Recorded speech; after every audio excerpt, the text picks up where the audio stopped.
नमस्कार. वक्रतुंड महाकाय सूर्यकोटी समप्रभ निर्विघ्नं कुरु मे देव सर्व कार्येषु सर्वदा. तथास्तु टॉक्स मध्ये मी आपले मृदुला आपल्या सगळ्यांचं अगदी मनपूर्वक स्वागत करते. गणपती बाप्पा येतात आणि आपण सगळे गणपती बाप्पाच्या आगमनाची अतिशय आतुरतेने वाट बघतोय. आपल्या तयारीमध्ये कुठल्याही प्रकारची कमतरता येऊ नये त्यामुळे सर्व प्रकारे आपण विचार करतोय आणि त्याच वेळेस आपल्या मनात अनेक प्रश्न आलेले आहेत आणि याच प्रश्नांची उत्तरं देण्यासाठी आज आपल्या बरोबर आहेत प्रसिद्ध पंचांगकर्ते, दिनदर्शिकाकार आणि प्रसिद्ध खगोल तज्ञ डॉक्टर दाक्रू सोमण. दाक्रू, आपलं खूप खूप खूप स्वागत. नमस्कार. दाक्रू सोमण हे प्रसिद्ध असे खगोल अभ्यासक आहेत आणि दिनदर्शिका आणि पंचांगकर्ते आहेत. खर तर टेक्सटाईल इंजिनियर आहेत ते. 25 वर्ष त्यांनी मफतलाल सारख्या टेक्सटाईल इंडस्ट्रीमध्ये काम केलं. पण गेले 55 वर्ष ग्रहताऱ्यांचा अभ्यास, खगोलशास्त्राचा अभ्यास, पंचांग निर्मिती, दिनदर्शिका निर्मिती यामध्ये ते लागलेले आहेत आणि अनेक म्हणजे 9,000हून किंवा 10,000हूनही असतील कितीतरी खगोलशास्त्रावर त्यांनी भाषणं दिली आहेत. आणि सगळ्यात महत्वाचं मला तुम्हाला सांगायला आवडेल की खरं तर ते खूप व्यस्त आहेत. महाराष्ट्रामध्ये कुठलंही न्यूज चॅनल असो, कुठलंही वृत्तपत्र असो, तर कुठलाही सणवार आला तर कोणाचं मार्गदर्शन घ्यावं, कोणाला विचारावं, असं वडीलधारी मंडळी कोण आहेत, कोणाचे आशीर्वाद घ्यावे, त्यामुळे सगळीकडे डॉक्टर दाक्रू सोमण यांना बोलवलं जातं आणि आज ते आपल्या बरोबर आलेत हे आपलं खरंच खरंच भाग्य आहे. त्यामुळे आपल्या मनातले सगळे प्रश्न आपण त्यांना विचारूयात. पहिला माझा प्रश्न की आपल्याला माहिती की भाद्रपद चतुर्थीलाच गणपती बाप्पाचं आगमन होतं, त्याचं काय वैशिष्ट्य आहे? याचं कारण महत्वाचं आहे, वैज्ञानिक कारण आहे की भाद्रपद महिन्यामध्ये शेतामध्ये धान्य तयार होत असतं आणि त्यामुळे पृथ्वीविषयी कृतज्ञता व्यक्त करण्यासाठी मातीच्या गणेश मूर्तीचं पूजन करावं असं सांगितलेलं आहे. आता बघा, खरं म्हणजे शेतावर जायचं, तिथलीच माती घ्यायची, तिथेच पुजायची, ते मूर्ती करून पुजायची आणि लगेच विसर्जन करायचं, अशी प्रथा सुरुवातीला होती. पण आपल्याला गणेश मूर्ती करता येत नाही म्हणून गणेश मूर्तीकाराकडून ती मूर्ती तयार करून घेतो. मग लगेच कशी त्याच दिवशी विसर्जन करायची? तर 1.5 दिवस, काही 5 दिवस, 7 दिवस, शेवटचे 10 दिवस अशी मूर्ती पूजन करून नंतर विसर्जन केलं जातं. अजूनही दक्षिण भारतामध्ये गणेश चतुर्थीच्या दिवशी गणेश मूर्तीचं विसर्जन होतं. ही गोष्ट लक्षात घ्यायला पाहिजे. तो मूळ हेतू हे पृथ्वीविषयी कृतज्ञता व्यक्त करण्यासाठी पार्थिव गणेश पूजन म्हणजे मातीच्या गणेश मूर्तीचं पूजन करावं असा हेतू त्याच्यामध्ये, असं शास्त्र त्याच्यामध्ये आहे. खरंय. आणि आता भाद्रपद चतुर्थीला बाप्पा येणार आहे आणि ते आपल्या घरी विराजमान होणार आहे. सगळ्यांना म्हणजे पहिला प्रश्न विचारतात सगळेजण मला की अगं मुहूर्त काय? बरं, आता काय झालं माहिती का, आमच्या इकडे ब्रिक पंचांगाप्रमाणे देखील कॅनडामध्ये बसवतात. प्रत्येक देशामध्ये विविध पद्धतीनं वेगळ्या दिवशी म्हणजे आदल्या दिवशी गणपती बाप्पा बसवतात. तर त्या पाठीमागचं कारण काय आणि मग हा जो मुहूर्त आहे हा कसा साधावा? हा चांगला प्रश्न विचारलाय. कारण शास्त्रामध्ये असं सांगितलंय, भाद्रपद शुक्ल चतुर्थी मध्यान्हीला असेल त्यावेळी गणेश पूजन करावं. आता भाद्रपद शुक्ल चतुर्दशी 12 चोक 48 48 डिग्रीचा कोन जो होतो त्याला चतुर्थी म्हणतात. हे जिओसेंट्रिक आहे. म्हणजे बघा, हा जो चतुर्थीचा कोन जो म्हणतो 48 अंशाचा, हा पृथ्वीचा मध्यातून चंद्राच्या मध्यात आणि सूर्याच्या मध्यात. तेव्हा बघितलं आपण तर शुक्रवारी 6 ऑगस्टला दुपारी 3:02 भारतीय वेळेप्रमाणे चतुर्थीला सुरुवात होते. आता ह्यावेळी जिथे ज्या ज्या देशात जी वेळ असेल त्यावेळी कन्वर्ट करून आपण मनाशी आपल्याला कळू शकतं की चतुर्थी कधी सुरू होते. पुन्हा एकदा एका शुक्रवार 6 ऑगस्टला दुपारी 3:02 भाद्रपद शुक्ल चतुर्थी सुरू होते आणि संपते कधी तर शनिवारी 7 ऑगस्टला सायंकाळी 5:38.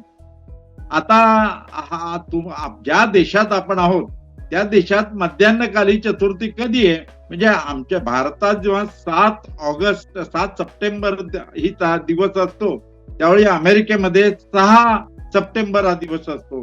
साहजिकच ग्रीक गणिताप्रमाणे आदल्या दिवशी म्हणजे 6 सप्टेंबरला शुक्रवारी गणेश पूजन करायचंय मध्यान्हीला. आता मध्यान्ह काल काढायचा कसा असा जर प्रश्न असेल तर त्याची सोपी युक्ती सांगतो. सूर्यास्तातून सूर्योदय वजा करायचा. ज्या देशात तुम्ही राहता त्या देशामध्ये सूर्यास्ताची वेळ माहित असते, सूर्योदयाची वेळ माहित असते. तर सूर्यास्तातून सूर्योदयाची वेळ वजा करायची. जो काळ येतो त्याचे 5 भाग करायचे. पहिल्या भागाला आपण जर बघितलं तर प्रातःकाल म्हणतात, दुसऱ्या भागाला संगम काळ म्हणतात आणि तिसऱ्या भागाला मध्यान्ह काळ म्हणतात, चौथ्या भागाला अपराह्न काळ म्हणतात आणि शेवटच्या 5व्या भागाला सायंकाळ म्हणतात. तेव्हा तिसरा भाग जो आहे 5 भाग केल्यानंतर हा तिसरा भाग हा मध्यान्ह काळचा असतो आणि तसा मध्यान्ह काळ भारतामध्ये शनिवारी 7 सप्टेंबरला आहे. म्हणून भारतामध्ये गणेश पूजन शनिवारी 7 सप्टेंबरला करायचं आहे आणि अमेरिकेमध्ये हे शुक्रवारी 6 सप्टेंबरला गणेश पूजन मध्यान्ही म्हणजे सूर्य डोकावल्यानंतर असं म्हटलं तरी चालेल, सोप्या भाषेत सांगायचं तर त्या मध्यान्ह कालामध्ये पूजन करायचंय. त्यामुळे ज्या देशात आपण राहतो त्या देशाचा मध्यान्ह काळ पाहून त्यावेळी पूजन करायचंय.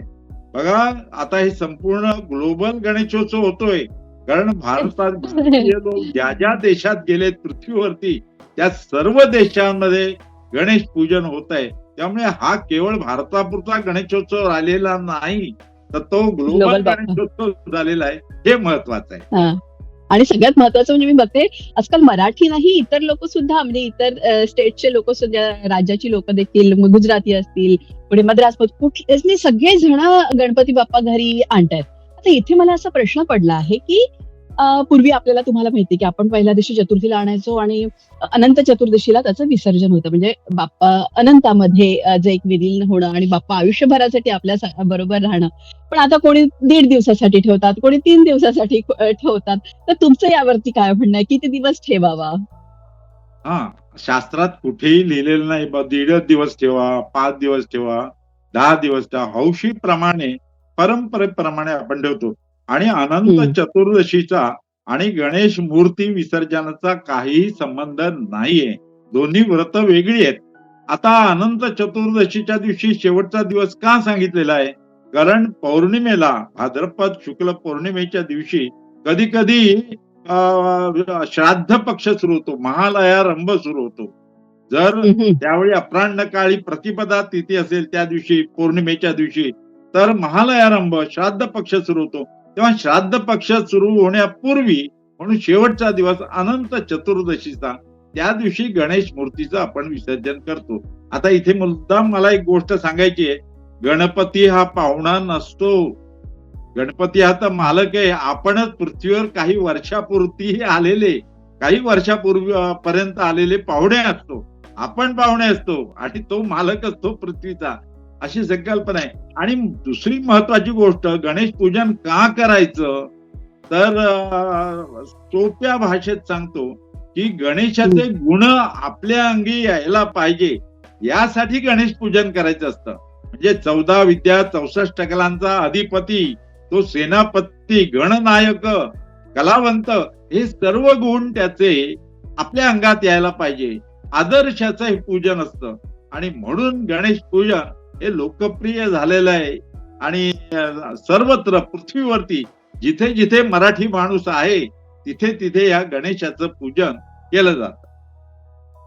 खरंय. पण तरी देखील आपापल्या परीने प्रत्येकाला वाटतं की ही पूजा आपल्याच्याने छान यथासांग पार पडायला पाहिजे. तर पूजेची काय तयारी करावी, म्हणजे कशा प्रकारे तयारी करायला हवी?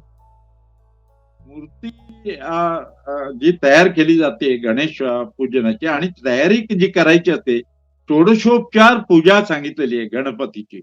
16 उपचार. म्हणजे बघा आपल्याकडे पाहुणा आल्यानंतर आपण कसं म्हणतो, या बसा, पाणी प्या, नंतर भोजन करा. असंच गणपतीचं स्वागत करायचंय म्हणून 16 उपचारांनी त्याचं पूजन करायचंय. आवाहन, आसन, नंतर पाद्य, अर्घ्य, आचमन, स्नान, वस्त्र, यज्ञोपवीत, गंध, पुष्प, धूप, दीप, नैवेद्य, मंत्रपुष्प, प्रदक्षिणा आणि नमस्कार. तर या 16 उपचारांनी गणपतीचं पूजन करायचं आहे, म्हणून षोडशोपचार पूजन असं म्हटलेलं आहे. तर ही तयारी करायची. तसंच गणपतीला दुर्वा आवडतात, 21 दुर्वा. या कारण 21 मातृदेवता आहेत, त्यामुळे 21 दुर्वा गणपतीला वाहतो. आणि गणपतीला औषधी वनस्पती प्रिय आहे. म्हणजे आपल्याकडे पत्री म्हणतो त्याला, ती पत्री मधुमालती, माका, बेल, पांढऱ्या दुर्वा, बोरी, धोत्रा, तुळस, शमी, आगाडा अशी पत्री आहे. ते 21 पत्री पानं जी औषधी वनस्पती आहे आयुर्वेदामध्ये, ही गणपतीला व्हायला सांगितलेली आहे, म्हणजे अर्पण करायला सांगितलेलं आहे. आता हे का सांगितलंय, तर ही औषधी वनस्पती आपल्या गावात असावी, हा त्याच्या मागचा उद्देश आहे. बघा किती शास्त्र शुद्ध हे पूजन सांगितलेलं आहे. आणि पुन्हा एकदा सांगतो, गणपतीची पूजा आपण का करतो, तर गणपतीचे गुण आपल्या अंगी यायला पाहिजे यासाठी पूजन करत असतो. कुठेही आपण असो, भाद्रपद शुक्ल चतुर्थी मध्यान्हाला ज्या दिवशी असते त्या दिवशी आपण पूजन करायचं. अच्छा. आणि ही आपण पूजेची तर तयारी केली, पण सगळ्यात महत्वाचं म्हणजे अगदी काया वाचा मने मनोभावे पूजन करणं खूप गरजेचं आहे. त्यासाठी देखील कशा प्रकारे मानसिक तयारी करावी हे जरा सांगा, की नाहीतर घाईघाईत हे व्हायचंय ते व्हायचं आणि इकडे बाप्पाला बसवलं जातं असं बरेचदा होतं. हो, बरोबर.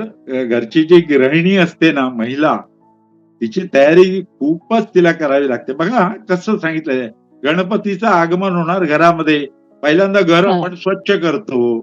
म्हणजे घरात नको असलेल्या गोष्टी अनेक असतात, त्याचं विसर्जन अगोदर करतो, त्या बाहेर हे करतो आणि मगच हा. स्वच्छ जागा, नंतर चौरंग, डेकोरेशन. पण डेकोरेशन करताना लक्षात ठेवायला पाहिजे, प्रदूषण होईल असं डेकोरेशन करायचं नाही. विशेषतः थर्मोकोल सारख्या गोष्टी. तुम्ही फुलं जी लावलेत ना मस्त आहेत, फुलांची आरास करायची. गणपतीला ती प्रिय आहेत फुलं, आणि अशी आरास करायची. पूजेचं साहित्य जमा करायचं, पत्री जमा करायची. आणि 16 वस्त्र हे कशासाठी आहे, तर आपल्याला माहिती आहे की पवित्र वातावरण राहावं, हा साठी 16 वस्त्र सांगितलेलं आहे. कोरोनाच्या काळात आपल्या लक्षात आलेलं आहे, हातपाय धुवायचं महत्व किती आहे हे लक्षात आलं. कपडे स्वच्छ पाहिजेत, तर धूत वस्त्र सुद्धा चालेल, परंतु ते स्वच्छ पाहिजे. कारण पूजेला बसल्यानंतर मन पवित्र राहायला पाहिजे आणि वातावरण पवित्र राहायला पाहिजे. अस्वच्छ कपडे असू नयेत. हे 16 वस्त्राच्या मागे हा हेतू आहे. आपण लक्षात ठेवा की प्रत्येक गोष्ट करताना कार्यकारण भाव समजून घ्यायला पाहिजे. आपण का करतो, कशासाठी करतो, का करायचं. आताची पुढची पिढी आहे ना, नातवंड, ती विचारतात आपल्याला, आजी आजोबांना विचारतात, आई बाबांना विचारतात. तर प्रत्येक गोष्टी मागचं कारण समजून घ्यायला पाहिजे. गणेश चतुर्थीचं दिवशी गणेश पूजन करायचं, ही पृथ्वीची पूजा आहे आणि आपण त्याचे गुण आपल्या अंगी यायला पाहिजे यासाठी तयारी करायची असते. आणखी एक महत्वाची गोष्ट मला इथे मुद्दाम सांगायची, एखादी गोष्ट नसली ना तरी अक्षता व्हाव्यात असं आपल्या शास्त्रातच सांगितलं. हो, कारण इथे बरेचदा दुर्वा, म्हणजे आता इथे तुम्हाला लॉन दिसेल, पण दुर्वा मी काल इतका काढायचा प्रयत्न केला, 3 म्हणजे त्याची पानं आहेत, पण दुर्वा नाही मिळाल्या मला. खरं तर मला एवढी सवय आहे ना की 21 जोडी मी अगदी भारतात करायचीच. तर बरोबर आहे, तुम्ही म्हणता त्यासाठी मग तांदूळ जे नसेल तिथे तांदूळ व्हायचे. हो नक्की. अक्षदा. कुठली गोष्ट षोडशोपचार पूजेमध्ये एखादी गोष्ट आपल्याकडे उपलब्ध नसली तर अक्षता व्हाव्यात. किती सोपं आहे, कारण हे मनोभावे पूजा करायची आहे. मूर्ती किती मोठी, किती खर्च करता, डेकोरेशन काय, यापेक्षा भक्ती किती मोठी आहे. आपल्याला माहिती आहे भक्तीचं महात्म्य. पाण्यामध्ये भक्ती मिसळली की तीर्थ बनतं, अन्नामध्ये किती गोड. हा, मस्त, मला आवडलं. पाण्यात भक्ती मिसळली की तीर्थ बनतो. वा वा वा, अप्रतिम अप्रतिम. आता इथे मला एक प्रश्न, भक्ती भाव आणि सात्विकता, पवित्रता, दुःख चिंता विसरतो. उत्सव हे यासाठी असतात की मनाच्या आरोग्यासाठी. तुम्ही बघा, ज्या घरात गणेशोत्सव असताना मूर्ती आल्यानंतर मुलं इतके आनंद असतात आणि ती मूर्ती सुद्धा बघा, डोळे किती सुंदर दिसतात, मूर्ती सुंदर दिसते, ती बघण्याकडे मुलं सुद्धा खूप आनंदात असतात. म्हणून उत्सव हे मनाचं आरोग्य राखतात, हे सांगायचं आहे. तर डॉक्टर प्राणप्रतिष्ठा जी असते की त्या म्हणजे तोवर एक दिवस आधी आपण बाप्पाला आणतो, पण त्यानंतर जेव्हा पूजा केल्यावरती जी एक खरोखरच बाप्पा हा अवतरला आहे आपल्या घरामध्ये ही जी कल्पना आहे आणि ती जी प्राणप्रतिष्ठा आहे, त्यावेळेस कुठली दक्षता घेणं खूप गरजेचं आहे? बघा किती शास्त्र शुद्ध आहे. आपण मातीची मूर्ती गणेशाची आणतो घरामध्ये आणि ती तांदुळावरती ठेवतो आणि हं, हं, प्राणप्रतिष्ठा हं. करतो. म्हणजे मूर्तीमध्ये देवत्व आणतो. हे हो, करताना हो. प्राणप्रतिष्ठेचा मंत्र आहे आणि दुर्वेनी तूप हे मूर्तीच्या डोळ्याला लावायचं असतं आणि त्यामध्ये देवत्व आलं असं आपण समजतो आणि नंतर त्याची पूजा होते. आणि मूर्ती विसर्जनाच्या पूर्वी आपण उत्तर पूजा करतो आणि ती उत्तर पूजा करताना उत्तर पूजा मंत्र म्हणून त्या अक्षता मूर्तीवरती वाहतो म्हणजे ते देवत्व निघून जातं. आणि ही बघा इथे किती कल्पनाशक्ती आहे. म्हणजे प्राचीन काळी हजारो वर्षापूर्वी गणेश पूजनाची प्रथा सुरू झाली. पृथ्वीची कृतज्ञता व्यक्त करण्यासाठी गणेशाची मूर्ती करावी आणि त्याच्यामध्ये देवत्व आणायचं आणि मूर्ती विसर्जनापूर्वी आपण त्याचं देवत्व काढून घ्यायचं. ही किती सुंदर कल्पना आहे. ही पुढच्या पिढीला सुद्धा आपण हे समजून सांगायला पाहिजे. भक्ती करत असताना आपण दुःख चिंता हे विसरून जातो आणि तन्मय होतो आणि अर्थातच गणपतीचे गुण आपल्या अंगी आले. ते ह्या गणेशोत्सवामुळे किती कलावंतांना कला सादर करायला मिळते. मला तुम्ही सांगा ना, खरं सांगायचं तर आता लोकसंख्या वाढलेली आहे. गणेश मूर्ती पण आराधना केली जाते, आणल्या जातात. गणेशोत्सव अनेक घरामध्ये होतात. परदेशात सुद्धा सर्व देशांमध्ये हे गणेशोत्सव साजरे केले जातात. त्यामुळे त्याचं महत्व आता अधिकाधिक वाढलेलं आहे. आता पूजा करताना गुरुजी मिळाले नाहीत तर आपण पुस्तकावरून पूजा केली तर चालेल. आरती ही आर्त स्वरात म्हणायची असते, ही गोष्ट लक्षात ठेवायला पाहिजे. तर ते हो. भक्तिभावाने तन्मय होऊन आपण त्या गणेशाच्या चरणी लीन व्हायला पाहिजे. लीन. हे महत्वाचं. अगदी खरंय, खरंय. आता असे अनेक प्रश्न मला इथे विचारतायत लोकं, की म्हणजे आई-वडील भारतात आहेत आणि मुलं इकडे सेटल झाली आहेत आणि त्यांना देखील त्यांच्या मुलांवरती चांगले संस्कार व्हावे म्हणून गणपती बसवायची इच्छा आहे. म्हणजे एकाच घरात आपण 2 गणपती बसवले तर चालेल. हो, हा प्रश्न निर्माण होतो. अनेक प्रश्न असे निर्माण होतात, की हो. वडिलांच्या निधनानंतर मोठ्या मुलांनी श्राद्ध करायला पाहिजे का? किंवा गणपतीची मूर्ती बसवायला पाहिजे का? असं कुठेही लिहिलेलं नाही. 4 मुलं असतील तर 4ही मुलांनी आणले तरी चालतील किंवा ज्याला आणायचं नसेल त्यांनी नाही हं. आणलं तरी चालेल. तेव्हा लक्षात हां. घ्या, की गणपतीच्या मूर्तीचं घरात आगमन झालं की आनंद होतो सर्वांना. आबालवृद्ध घरातल्या सर्व माणसं दुःख चिंता विसरतात आणि आनंदोत्सव असतो.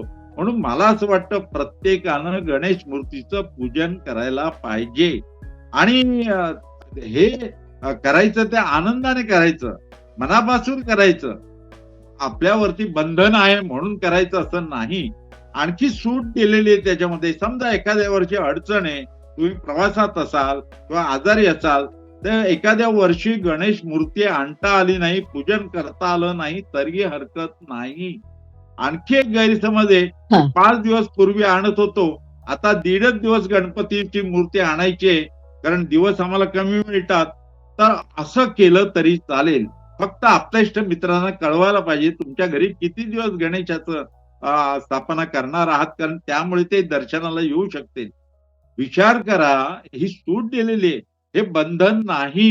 हा आपल्यासाठी आनंदोत्सव आहे आणि म्हणून अगदी. गणेशाचं आगमन हे होत असतं आणि आपल्याला जीवनामध्ये आनंद मिळत असतो. आरोग्य शरीराचं आणि मनाचं हे चांगलं राहतं. अगदी खरंय. आणि याच संदर्भात मग मला असा प्रश्न विचारलाय कोणीतरी माझ्या एका मैत्रिणींनी, की समजा आता हौस म्हणून मुलांनी आणला. ठीक आहे, मग त्याची या देशातून त्या देशात. आता आपण ग्लोबल बाप्पाच्या दृष्टीने मी आता कॅनडातून हा प्रश्न विचारते. आणि समजा नाही बसवणं झालं, तर बाप्पा नाराज तर नाही होणार? हे प्रश्न खूप महत्वाचे आहेत. त्या लोकांना वाटतं ही अशी अडचण आहे. हं. काही हां. लोक यावर्षी आणलेली मूर्ती पुढच्या वर्षी विसर्जन करतात. लक्षात ठेवा, मातीची मूर्ती असते, घरामध्ये जास्त दिवस ठेवायची नाही, कारण ती मातीची मूर्ती आहे आणि ही पृथ्वीची पूजा आहे. त्यामुळे वेगवेगळ्या ऋतूमध्ये ते मूर्तीला इजा होण्याची शक्यता असते. म्हणून 1.5 दिवस, 5 दिवस, 7 दिवस किंवा 10 दिवस मूर्ती पूजन करून विसर्जन करायचे असते. लक्षात हं. घ्या, की हे शेवटी आपल्यासाठी, देव कुणावर हो. कधी रागवत नाही. अवकृपा कधी होत नाही. त्यामुळे खरं. 5 दिवस पूर्वी आपण आणत असू, 1.5 दिवसच आपल्याला ठेवायचं आहे, तरी हरकत नाही. फक्त आप्तेष्ट मित्रांना कळवायचं, की पूर्वी 5 दिवस ठेवत होतो, यावर्षी आम्ही 1.5च दिवस ठेवणार आहोत. हेच कळवायला पाहिजे. किंवा आणखी एक महत्वाची गोष्ट, एखाद्या वर्षी अडचण आहे, आपण प्रवासाला जात असू आणि गणेश हं. मूर्तीचा आणता येत नसेल, पूजन करता येत नसेल, तर अडचण असेल, तरी नाही आणली तरी चालेल. इथे हं. कुठेही बंधन नाही. लक्षात ठेवा, देव हा कधी कुणाला रागवत नाही, क्रोधित होत नाही, अवकृपा होत नाही. तो कृपाळूच असतो, म्हणूनच तो देव आहे.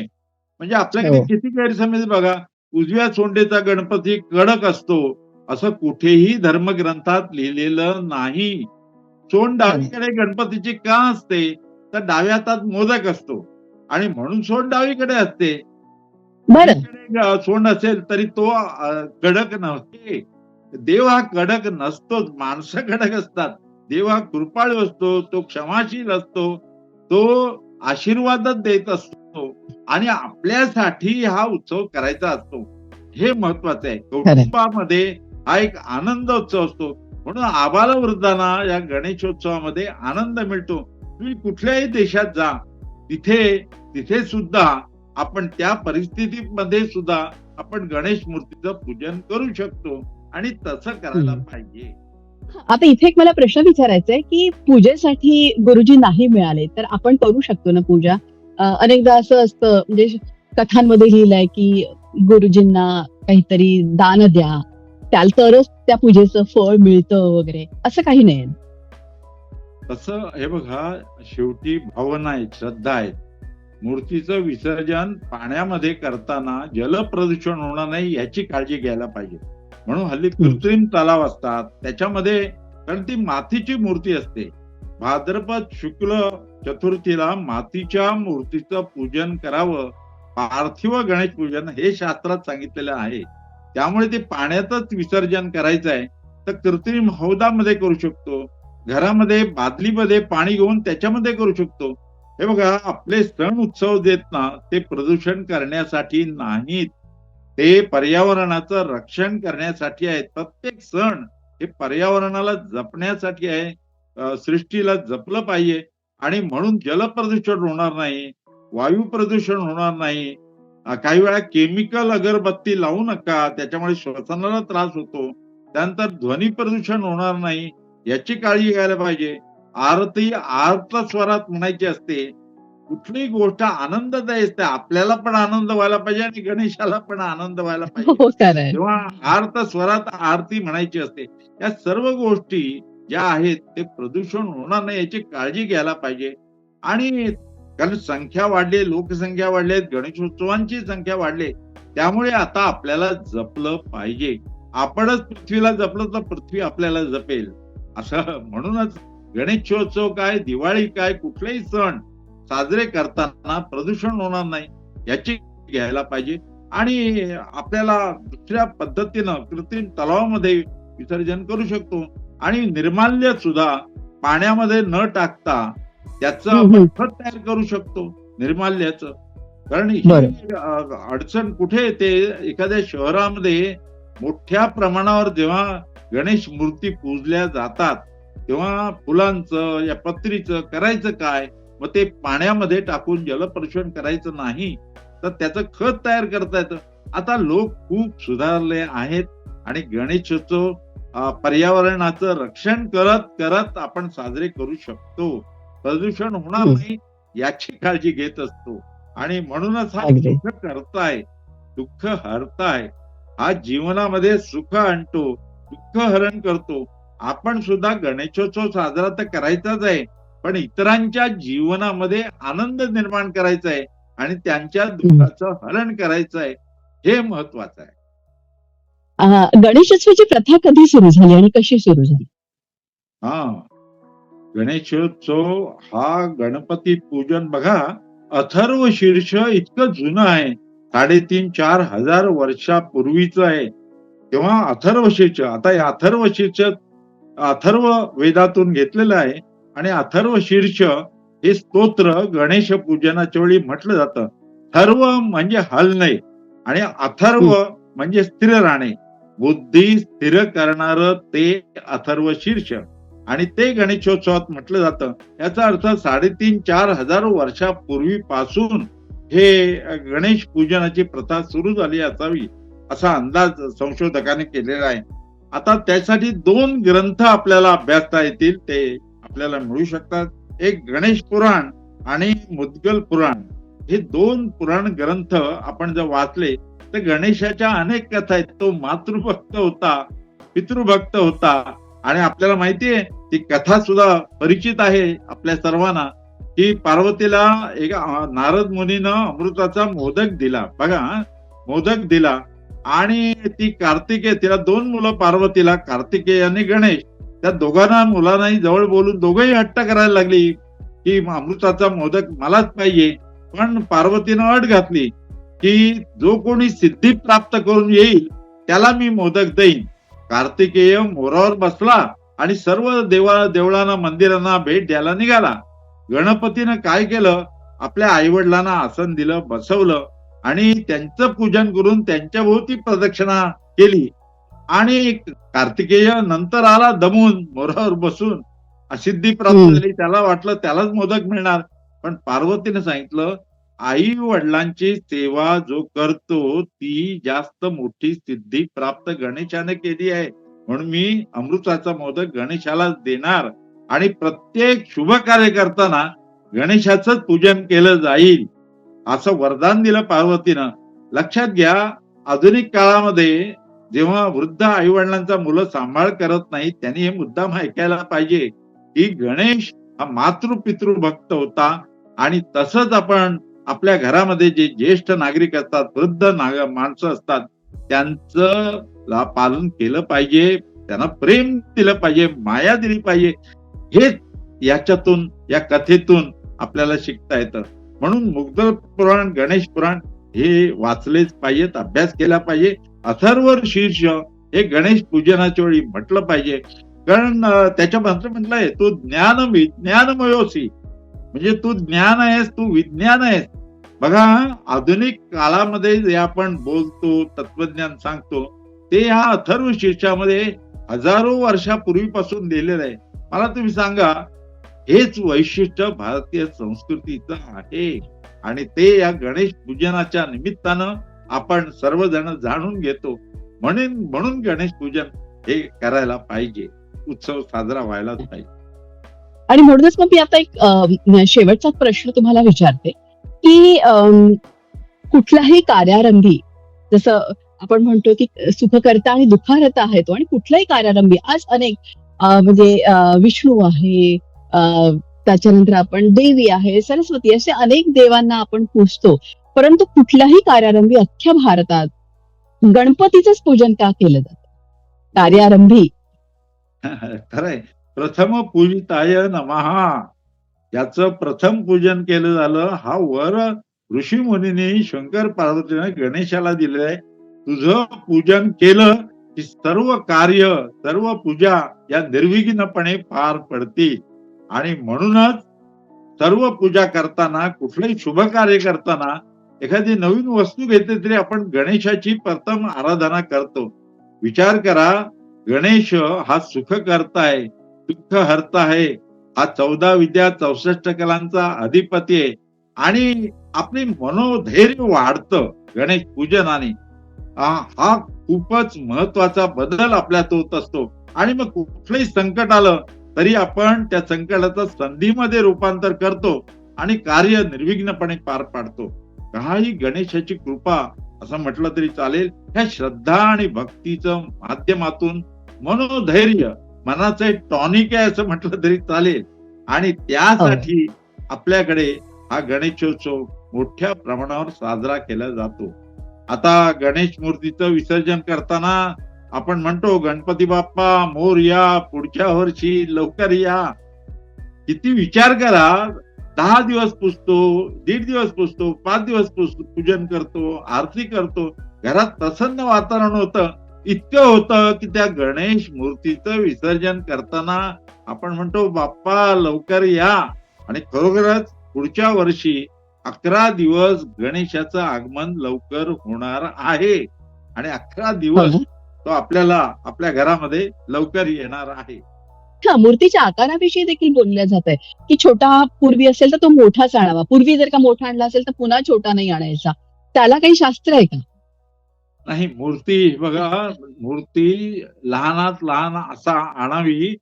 भक्ती मोठी पाहिजे, श्रद्धा मोठी पाहिजे. कारण मूर्ती किती उंचीची आहे ह्याच्यावर पुण्य वगैरे अवलंबून नसतं. किंवा अगदी, भक्ती अगदी. अवलंबून नसते. भक्ती आणि श्रद्धा महत्वाची आहे. काही ठिकाणी दरवर्षी वाढत जाणारी मूर्ती आणतात. तुम्ही मला हो, सांगा, मातीची मूर्ती उंच उंच होत गेलेली दरवर्षी कुठेतरी सीमा आहे की नाही? म्हणून अशी खरी गोष्ट मूर्ती आहे. आणू नये. उचलायला सोपी 18 इंची किंवा 12 इंची मूर्ती आणावी. लहानात लहान मूर्ती आणावी. ती सुंदर असायला पाहिजे. आणि गणपतीची मूर्ती आपल्याला सांगत असते, तिचे मोठे कान, की तुम्ही सर्व हं. ऐकून घ्या. तोंड मोठी असते, लांब असते, दूरवर दृष्टी ठेवा. डोळे बारीक असतात, की सूक्ष्म दृष्टी ठेवा. आणि डोकं मोठं असतं, की तुम्ही बुद्धिदाताच तो बुद्धीनं काम करा, ज्ञान संवर्धन करा. हा संदेश गणपतीची मूर्ती देत असते. आता काही लोकांनी असं पण सांगितलंय, संगणक आणि गणपती याच्यामध्ये साम्य आहे. बघा, संगणक स्मरणशक्ती अफाट असते, तसे गणपतीची स्मरणशक्ती अफाट आहे. आणि सर्व जर बघितलं तर त्या गणपती पुढे मोदक असतात 21, इथे कीबोर्ड असतो. खरं सांगायचं तर वैज्ञानिक दृष्टिकोनातून सुद्धा गणेश पूजन केलं जातं आणि हा लोकप्रिय दैवत आहे. म्हणजे जसा मारुती खरंय. व्यायामशाळांमधून असतो, तो लोकप्रिय त्या काळी स्वातंत्र्याच्या वेळी होता.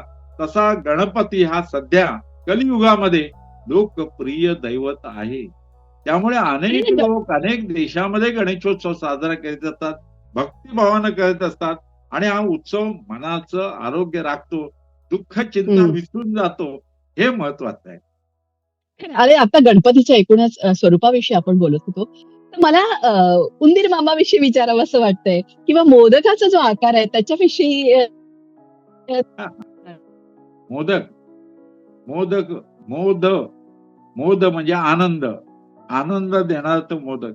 असा लक्षात घ्या, आपण जो त्याला नैवेद्य दाखवतो, नैवेद्य दाखवणं हा शब्दप्रयोग बरोबर नाही हां. नैवेद्य अर्पण करणं. दाखवणं नव्हे, नैवेद्य हां. अर्पण करणं. आपल्याला जे आवडतं ना, ते देवाला अर्पण करायचं. पण मोदक म्हणजे आनंद देणारा. बघा, गरीब असो, श्रीमंत असो, तांदूळाचं पीक असतं, त्याची हे करायची, बाहेरचं कव्हर करायचं. आधुनिक काळात सांगायचं तर आतमध्ये नारळ आणि गूळ यांचं पुरण असतं.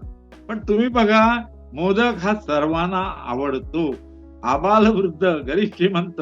आणि म्हणून आता आधुनिक काळामध्ये ड्राय फ्रुट्सचे मोदक बनवतात किंवा वेगवेगळ्या पदार्थाचे मोदक, रंगीबेरंगी मोदक बनवतात. प्रत्येकाचा हौसेचा प्रश्न आहे. पण मोदक हा गणेशाला प्रिय. दुर्वा हे गणेशाला प्रिय. कारण अन्नाला राक्षसाला मारल्यानंतर गणपतीचं अंगाची आग झाली आणि तेव्हा सर्व ऋषीमुनींनी त्याच्यावरती दुर्वा जेव्हा घातल्या, तेव्हा तो हो. शांत झाला. अशी कथा आहे. पण दुर्वा ही औषधी वनस्पती आहे. गणेशाच्या पूजनामध्ये ज्या पत्री आहेत त्या सर्व औषधी आहेत. शेवटी आरोग्यदायी अशा वनस्पती आपल्या गावात असाव्यात, औषधी वनस्पती, यासाठी त्या पूजेमध्ये सांगितलेल्या आहेत. आपण खरंय. म्हणजे गण सण उत्सव साजरा करताना कार्यकारणभाव समजून तो करायला पाहिजे. मग आपल्याला पुढच्या पिढीला ते आपल्याला ज्ञान देता येतं. हे महत्वाचं आहे. खरंय. काया वाचा म्हणे तुम्ही सुंदर वर्णन, आरती आर्त स्वरात म्हटली की ऐकावीशी वाटते. आपण अथर्व शीर्ष म्हणतो, प्रणम्य शिरसा देवम गौरी पुत्रम विनायकम, सर्व गणेशाची नावं आहेत. तर ती त्याच्यामध्ये गुंफलेले आहेत. आणि म्हणून ही प्रार्थना करताना घरातलं वातावरण किती प्रसन्न होतं. शेवटी मन, शरीराचं आरोग्य हे राखलं जातच, पण मनाचं आरोग्य हे गणेशोत्सवासारखे उत्सव आनंदोत्सव असतात आणि दुःख चिंता विसरतात. म्हणून हा उत्सव या कलियुगामध्ये लोकप्रिय झालेला आहे. म्हणून गणेशाला प्रथम पूजिताय नमः म्हणून नमस्कार केला जातो. खरंय. हा प्रश्न चांगला विचारलेला आहे. पूर्वी काय व्हायचं, गावाकडे गणपती आणत असत, मग मुंबई सारख्या शहरामध्ये आणू का असं विचारलं जायचं. लक्षात घ्या, जिथे तुम्ही राहता तिथे तुम्ही गणेश मूर्ती आणून पूजन करू शकता. किती दिवस ठेवायचा हा प्रश्नच नाही, कुठेही लिहिलेलं नाही. 1.5 दिवस ठेवा. लक्षात घ्या की वडिलांच्या मृत्यूनंतर मोठ्या मुलानंच गणपतीचं पूजन केलं पाहिजे, श्राद्ध केलं पाहिजे असं कुठेही लिहिलेलं नाही. 4 मुलं असतील तर 4ही मुलांनी गणेश पूजन केलं तरी चालेल, श्राद्ध केलं तरी चालेल. आणि नाही कुणी केलं, श्रद्धा नसेल तर नाही केलं तरी चालेल. बंधन स्त्रियांचे काही प्रश्न असतात. आपल्यासाठी आहे, बरोबर, हे आपल्यासाठी आहे. म्हणून मला असं वाटतं जिथे जिथे आपण राहतो तिथे तिथे गणपतीचं पूजन करावं, कारण तो सुख करताय, दुःख हरताय. पुन्हा एकदा सांगतो की गणेशाचं पूजन आपण का करतो, तर त्याचे गुण आपल्या अंगी यायला पाहिजे, घरातलं वातावरण प्रसन्न व्हायला पाहिजे, यासाठी पूजन करत असतो. 14 विद्या 64 कलांचा अधिपती. आपण एक कला जरी शिकलो, एक विद्या जरी शिकलो तरी आपल्याला जीवन सफल होतं. म्हणून हे करायला पाहिजे. पाप पुण्याची व्याख्या महर्षी व्यासाने आणि संत तुकारामांनी केलेली आहे. परपीडा म्हणजे पाप आणि इतरांना मदत म्हणजे पुण्य. उत्सवाच्या निमित्तानं आपण संस्थांना किंवा गरीब लोकांना मदत सुद्धा करू शकतो, पुण्य मिळू शकतो. शेवटी जीवनाचं तत्व काय, आपल्या जीवनात आनंद फुलवायचा आहे, पण इतरांच्या जीवनात सुद्धा आनंद फुलवायचा आहे, त्यांना त्रास द्यायचा नाही. हे सण उत्सव साजरे करताना म्हणूनच प्रदूषण होणार नाही याची काळजी घ्यायला पाहिजे, पर्यावरणाचं रक्षण करायला पाहिजे. आणि असे उत्सव साजरे केले तर वर्ष सुखाचं आनंदाचं असं जात. गणपतीनं 3 वेळा अवतार घेतलेले आहेत. एक वैशाख शुक्ल पौर्णिमेला आपण पुष्टिविनायक जयंती लिहिलेलं असतं दिनदर्शिके कॅलेंडर मध्ये किंवा पंचांगामध्ये, पुष्टिपती विनायक जयंती. भाद्रपद शुक्ल चतुर्थीला गणेश चतुर्थी असते आणि माघ शुक्ल चतुर्थीला गणेश जयंती साजरी करतो. शेवटी या देवानं राक्षसांना ठार मारलं, दुष्ट प्रवृत्तीमध्ये त्यांना ठार मारलं, म्हणून आपण त्यांचं पूजन करतोय, आदर्शाचं पूजन करतो. पण या निमित्तानं एक सांगायला पाहिजे, आपल्या मनामध्ये सुद्धा जो दुष्ट राक्षस असतो ना, तर तो सुद्धा आपल्या मनामध्ये गणपतीची भक्ती केल्यानंतर त्या दुष्ट राक्षसाला आपल्याला कंट्रोल ठेवता येतं. काम, क्रोध, लोभ, मोह, मद, मत्सर. जसा चांगला माणूस आपला तसा वाईट माणूस पण असतो. तर तो वाईट माणूस कंट्रोल करणं आणि चांगल्या माणसाचा विकास करणं हे साधन. म्हणून प्रत्येक गोष्टीचा कार्यकारण भाव समजून घ्यायला पाहिजे आणि तो या भाद्रपद शुक्ल चतुर्थी गणेश चतुर्थीच्या निमित्तानं आपण करून घेतला पाहिजे. गणपती हा पाहुणा नाही, आपणच काही वर्षापूर्वी पृथ्वीवर आलेले असतो. गणपती हा कायम राहणार असतो. हे सगळे देव किंवा उत्सव सण हे आपल्या शारीरिक आरोग्यासाठी आणि मनाच्या आरोग्यासाठी असतात. ऋतूप्रमाणे आहार घेतला की शरीराचं आरोग्य चांगलं राहतं. म्हणून पावसाळ्यामध्ये श्रावण महिना येत असतो, या महिन्यात आपल्याला उपवास सांगितलेले असतात. आणि दिवाळी सारखा सण थंडीमध्ये येत असतो, ज्यावेळी आपल्याला भूक जास्त लागते. त्यासाठी हे ऋतूप्रमाणे आणि शेतीच्या वेळापत्रकाप्रमाणे सण उत्सवांची रचना केलेली आहे. आज संपूर्ण जगामध्ये हे भारतीय सण उत्सव हे साजरे होत आहेत. एक आनंदाची गोष्ट आहे आणि इतर लोक सुद्धा जगातले एक कौतुकानं अभ्यास करायला येत असतात, विचारतात. चांद्र सौर पद्धतीचा मेळ आपल्या पंचांग आणि दिनदर्शिकेत घातलेला आहे. त्यामुळे चंद्र आणि सूर्य यामुळे आपल्याला जीवन आहे आणि हे आपल्या लक्षात येतं. म्हणून भाद्रपद शुक्ल चतुर्थीला गणेशाचं पूजन करूया आणि म्हणूया, गणपती बाप्पा मोरया. मोरया. आणि एक शेवटचा प्रश्न, की गणपतीचं स्तोत्र ठीक आहे, पण अथर्वशीर्ष स्त्रियांनी म्हणू नये असं बरेचदा बोललं जातं. त्या संदर्भात काय तुमचं म्हणणं आहे? हे बघा, अथर्व, थर्व म्हणजे हलणे आणि अथर्व म्हणजे बुद्धी स्थिर राहणे. स्त्रियांनी म्हटलं तरी चालतं, फक्त शुद्ध उच्चार पाहिजेत. आणि पुस्तकावरून आपण संथा घेऊ शकतो, एखाद्या गुरुकडून संथा घेऊ शकतो. अथर्व शीर्षाचा अर्थ समजून घेतला पाहिजे. बुद्धी स्थिर करणार. शीर्ष म्हणजे डोकं, अथर्व म्हणजे स्थिर राहणं, स्थिर डोकं ठेवणारं ते अथर्व शीर्ष. आणि ते स्त्रियांनी म्हणायला हरकत नाही. उच्चार त्याचे नीट व्हायला पाहिजेत आणि ते नीट केले ना तर आनंद मिळतो. पण अगोदर प्रणम्य शिरसा देवम हे स्तोत्र शिकावं सोपं. अथर्व शीर्षाचे उच्चार बरोबर पाहिजेत.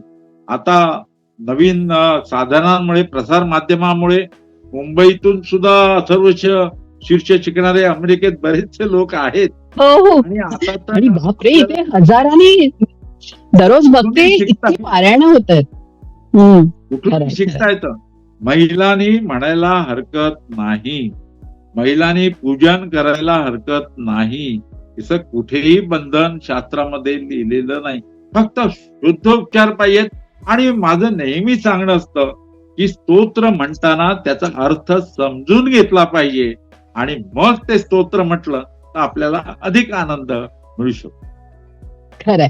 आणि खरं आपला हा बाप्पा इतका गोड आहे आणि इतकं ते आपलेपणा त्याला वाटतो. आणि ग्लोबल बाप्पा म्हणजे इथे मी विदेशात बघते की त्याला एलिफंट गॉड असं म्हणतात आणि सगळ्यांना त्याच्याविषयी इतकी आत्मीयता आहे. सगळेजण खूप विचारत असतात. तर आपला या एलिफंट गॉडचा, गणपती बाप्पाचा उत्सव येतोय, तर एक शेवटचं तुम्हाला काय सांगायला आवडेल? मला सांगायचं आहे की सण उत्सव हे आपल्या शरीराच्या आरोग्यासाठी आणि मनाच्या आरोग्यासाठी असतात. आपल्या जीवनामध्ये जे संकट येतात त्यांना प्रतिकार करण्याची शक्ती, मनोधैर्य हे निर्माण होत असतं.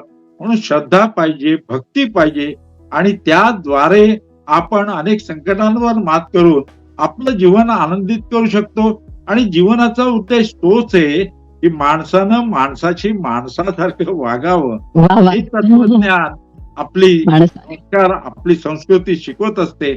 आणि आपल्या जीवनात आनंद फुलवायचाच आहे, त्यासाठी जीवन आहे. पण इतरांच्या, जास्तीत जास्त लोकांच्या जीवनात जर आपण आनंद फुलवला ना तर जीवनाची सार्थकता आहे. आणि तेच आपण गणेश चरणी प्रार्थना करायला पाहिजे. वा वा. काय म्हणजे अप्रतिम माहिती, खूप छान माहिती तुम्ही दिली. आणि मला असं वाटतं की आपले जे प्रेक्षक आहेत त्यांचे देखील, त्यांच्या मनात ज्या काही शंका कुशंका असतील त्यांचं देखील निरसन झालं. आणि तुम्ही मगाशी आपलं बोलणं झाल्याप्रमाणे आपण खरोखरच आहे लोकांचे प्रश्न पण मागवू शकतो किंवा कमेंटमध्ये देखील कोणाला काही प्रश्न असतील तरी नक्कीच विचारू शकतात. आणि जाकरू, मला माहितीये की तुम्हाला इतक्या माध्यम तुम्हाला नेहमी बोलवतात, अगदी वृत्तपत्र असो, वेगवेगळे चॅनल्स असो, त्यात तुम्ही आमच्या या छोट्याशा चॅनलला आलात आणि इतका छान वेळ दिला त्याबद्दल अगदी भरपूर धन्यवाद. धन्यवाद. गणपती बाप्पा मोरया. मोरया.